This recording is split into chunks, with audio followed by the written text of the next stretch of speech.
Hi hello नमस्कार, कशा तुम्ही सगळे? आय होप तुम्ही सगळे खूप मस्त आणि मजेत असाल. मी तेजस्विनी तुमच्या सर्वांचं स्वागत करते आपल्या यूट्यूब चॅनलमध्ये. तुम्ही तर मस्त मजेत आहात, पण माझी हालत आज बेकार झाली आहे, कारण की हा धुरळा आणि पसारा बघून ना डोकं एवढं फिरलं आहे ना माझं. तर कोल्हापूरमधून मी दिल्लीमध्ये आज पोचले आहे. मी मागच्या ब्लॉगमध्ये तुम्हाला सांगितलंच आहे, इथून पुढचे व्हिडिओ मी नेक्स्ट व्हिडिओ दाखवते.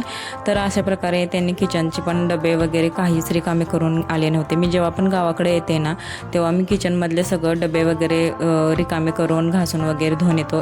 घासायचं राहू दे, ॲटलिस्ट रिकामे वगैरे करून तरी ठेवतील का नाही. मी त्यांना सांगितलं होतं येताना थोडा पसारा आवरूनच या म्हणून, म्हणजे गेल्यानंतर ना आपल्याला जास्त. फ्रीजमध्ये पण पाणी ठेवून दिलं होतं, त्याचा बर्फ असं तयार झाला होता. मी म्हटलं हे आणि कशासाठी केले? तर म्हणतात की कूलरमध्ये थंड हवा गार येण्यासाठी ना कूलरमध्ये बर्फ टाकावा, म्हणून मी ते करत होतो. आणि ते तसंच मी पातेलं ठेवलेलं पाण्याचं, आणि ते तसंच बर्फ वगैरे तयार झाले. म्हटलं इतका पसारा तुम्ही करून ठेवला आहे. म्हटलं हंतरूनच्या व्यवस्थित घडी पण नाही घातली, म्हणतो एन्जॉय करायला लागलेत. काय घेऊ पसारा पाडलाय सव? हां, अडीच महिने सुखात खाऊन आलेच मग आता साफसफाई करा घ्या आलेली. 2.5 महिन्याचं दुःख काढायचं इथं काढायचं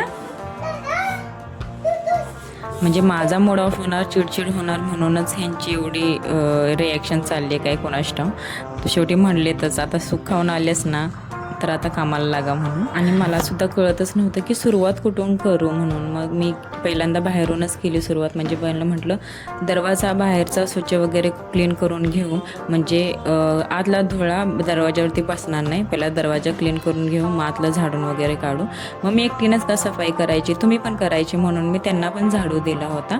आणि त्यांना सांगितलं होतं की तुम्ही पण सफाई करा आणि मी पण सफाई करतो. दोघांनी जर हात लावला ना तर लवकर होईल, एकटींना काही होणार नाही. मुलं काही धुळ्यामध्येच खेळत होते, त्यांना तर मतलबच नाही आहे की धुळा आहे किंवा घर घाण झाले वगैरे. आपलं गाडी वगैरे घेतली आणि लागलीत कामाला.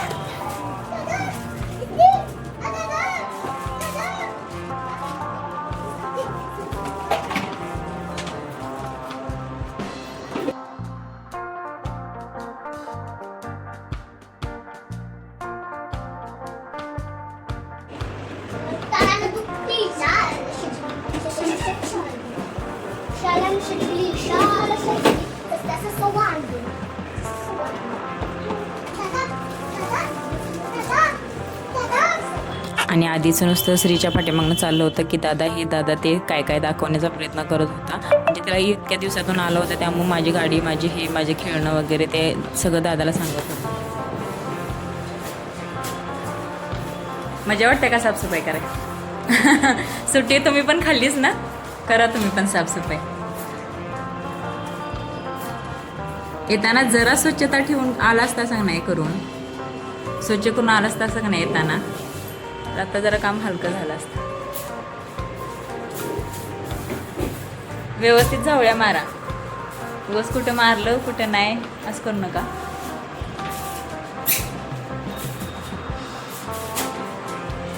ही वर्दी तरी एखाद्यानं का नाही पॉलिथिनमध्ये व्यवस्थित घालून ठेवली असते, अशाच इथं अडकूनमध्ये ठेवली. वर्दी पण पॉलिथिनमध्ये ठेवली नाही ह्यांनी, अशाच अडकून ठेवल्या, तिथे धूळ पडेल वगैरे. बापरे, सगळं सांगावं लागतं. श्री उठ तिथून. बापरे, माझ्या मनी प्लॅन्टची काय अवस्था झाली रे. तरी हे बघून तरी जगण्याची आशा वाटते.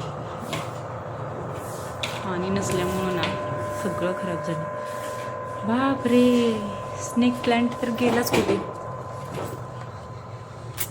पाण्याची ना गळून पडले, तर पाणी नसल्यामुळे ना तर पूर्ण सुकून गेले.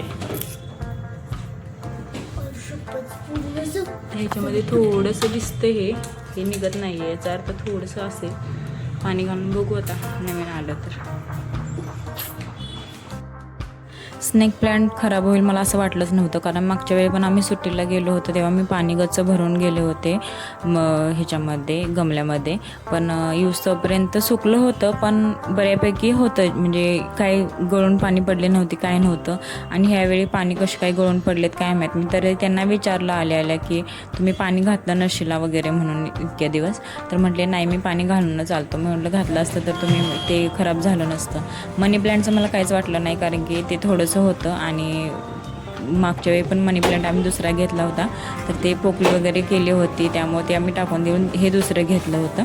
त्यामुळे मनी प्लांटचा काही मी डोक्यातून विषय काढला होता. पण स्नेक प्लांट खरंच खूप छान वाटत होता आणि खूप सुंदर आला होता. मस्त वाटत होतं ते बघितल्यानंतरनं. पण इथं ना खराब झाला होता.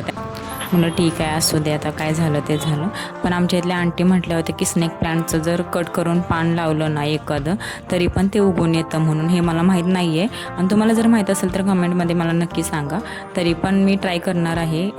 आलंच उगवून तर तुम्हाला मी सांगेनच, पण तुम्हाला माहीत असेल तर त्याच्या आधी मला तुम्ही कमेंटमध्ये सांगू शकता. त्याच्यानंतर सगळं हॉलमधले पसारा वगैरे आवरून घेतला. रूममध्ये काही पसारा मी आवरला नाही होता, कारण की रूम जर काढली ना झाडायला वगैरे पसारा काढायला तर मला जवळजवळ 2-3 तास आरामात लागले असते, कारण की पसारा जास्त होता रूममध्ये. त्यामुळे हॉलच फक्त पसारा काढून झाडून वगैरे घेतलं, पुसून वगैरे घेतला स्वच्छ.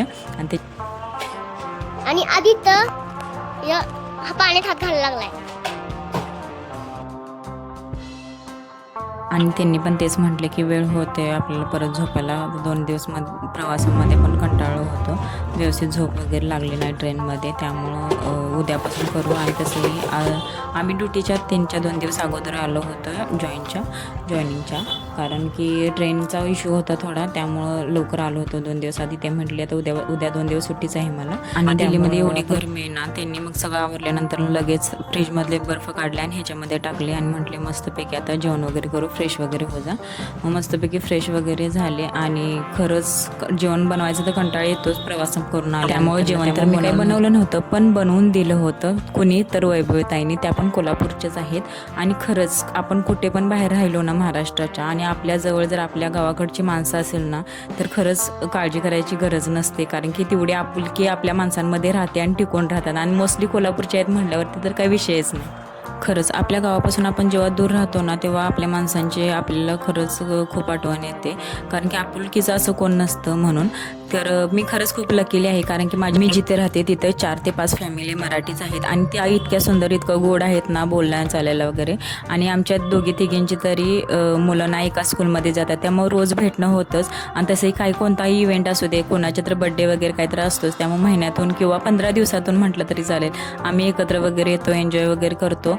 आणि खरंच खूप छान वाटतं बरं का. आणि आम्ही इथं दिल्लीमध्ये पण कुठेतरी बाहेर फिरायला गेलो आणि कोणतरी मराठी एखादा शब्द बोलला ना तर असं वाटते अरे वा आपल्या इकडचे येते म्हणून. इतका आनंद होतो ना, किंवा त्या व्यक्तीकडे असं बघतच राहावं असं वाटतं आणि विचारा वाटतं की तुम्ही महाराष्ट्राचा आहात का वगैरे असं.